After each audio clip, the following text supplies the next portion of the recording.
The air hung heavy and still. The forest shrine, shrouded in the fading light of dusk, was a place of hushed whispers and ancient secrets. Twisted branches, gnarled like skeletal fingers, clawed at the sky.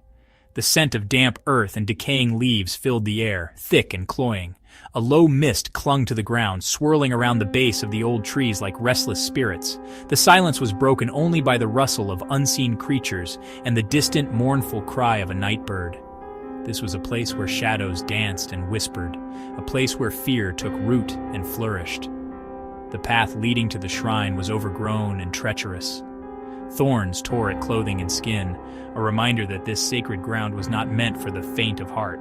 The air grew colder as the light faded, sending a shiver down the spine of anyone foolish enough to linger. The shadows seemed to lengthen, stretching out like grasping claws, eager to claim any soul that dared to venture too close. An unsettling feeling of being watched settled over the clearing, as if unseen eyes were peering from the depths of the forest. A small fire flickered in the center of the clearing, casting dancing shadows on the surrounding trees. The flames illuminated a collection of strange and unsettling offerings placed upon a moss-covered altar. Bones picked clean, withered flowers, and a crudely carved wooden mask with vacant eyes. The firelight seemed to shy away from the mask, as if even the flames themselves were wary of its power. As darkness descended, the whispers grew louder, swirling around the shrine like a malevolent wind. They spoke of forgotten rituals and ancient pacts, of sacrifices made and vengeance sought. The shadows danced with renewed vigor, twisting and contorting into grotesque shapes that seemed to mock the living. The forest held its breath, waiting for the night to truly begin, when the secrets of the shrine would be revealed.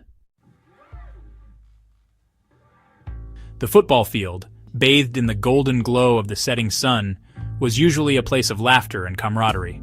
Today, however, a palpable tension hung in the air, as thick and suffocating as the humid air. Two figures stood apart from the others, their faces etched with a mixture of anger and hurt.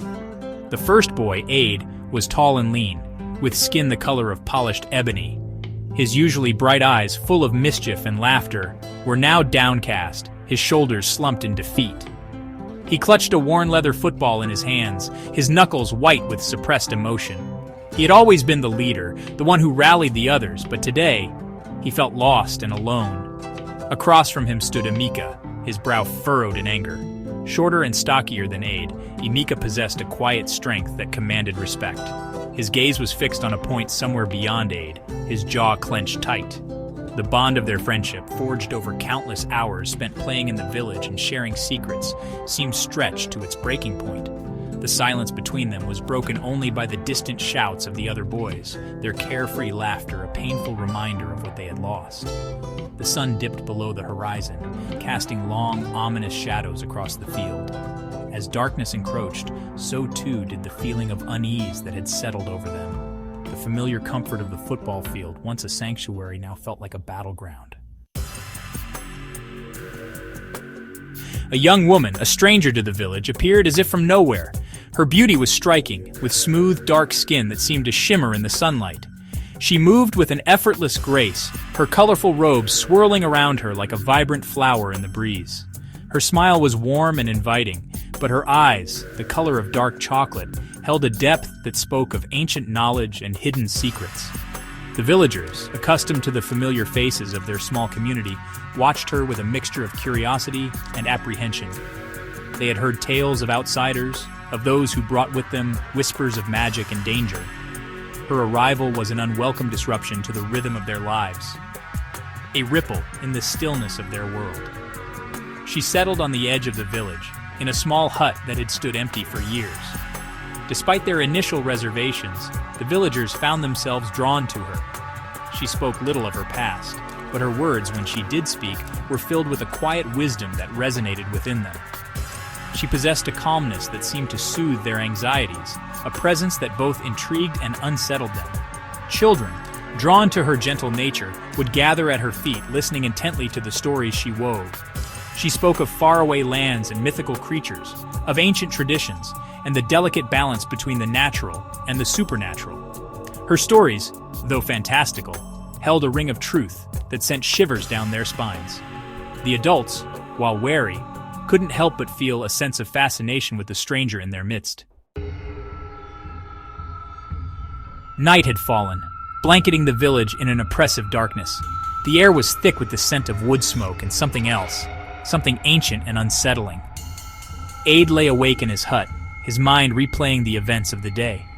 The argument with Amika, the stranger's arrival, the growing sense of unease that had settled over the village.